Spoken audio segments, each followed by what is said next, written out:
पुण्यात्माओं, परमात्मा की प्राप्ति, मोक्ष कोई ज्यादा कठिन काम नहीं है। सबसे कठिन काम है ये निर्णय करना कि परमात्मा कौन है, उसके पाने की विधि कौन सी है, और पूर्ण संत प्राप्ति, ये तीन चीज कठिन है। जब पूर्ण संत मिल जाएगा तो ये संशय भी निवारण हो जाएंगे। अब इस तत्व ज्ञान के आधार से निर्णय किया जाएगा कि परमात्मा कौन है, कुल का मालिक कौन है, और उसके पाने की विधि क्या है। ये स्पष्ट हो जाने के बाद फिर परमात्मा का पाना कठिन नहीं, क्योंकि परमात्मा की भक्ति बहुत ही साधारण है, जिसको प्रत्येक वर्ग कर सकता है। गरीब से गरीब कर सकता है, बीमार कर सकता है, रोगी और स्वस्थ सभी भगवान को प्राप्ति कर सकते हैं। लंगड़े लूले जो भी हैं वो परमात्मा प्राप्ति कर सकते हैं। ये निर्णय होते ही कि परमात्मा ये है, कबीर देव है, कबीर भगवान, और यही पूजा के योग्य है,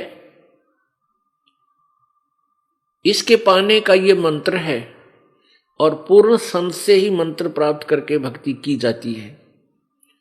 ये तीनों चीज मिलने के बाद, स्पष्ट हो जाने के उपरांत, चलते फिरते, बैठ के, लेट के, सफर में, यात्रा में आप उस नाम का जाप करते रहिए, और गुरु मर्यादा में चलिए। जो भी धर्म क्रियाएं बताई हैं वो करते रहिए।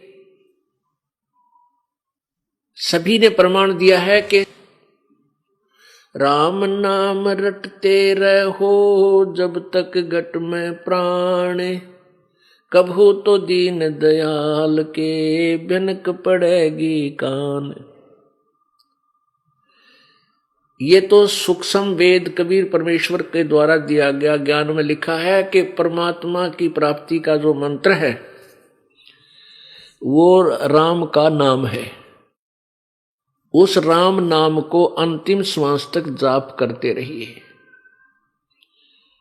और कभी तो परमात्मा की कृपा होगी, आपको सीने से लगाकर अपनी प्यारी आत्मा अपने बच्चे को सतलोक ले जाएगा। इसी का प्रमाण पवित्र गीता जी अध्याय नंबर 8 के श्लोक 13 में कहा है। गीता ज्ञान दाता कहता है, ब्रह्म की मेरी साधना का ओम इति एक अक्षरम,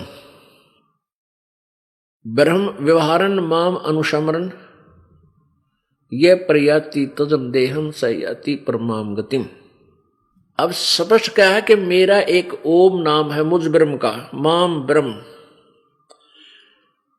उच्चारण करके सिमरण करने का, और जो अंतिम श्वास तक, मृत्यु समय तक, शरीर छोड़ते समय तक इसी का नाम जाप करता हुआ शरीर त्याग जाता तो मेरे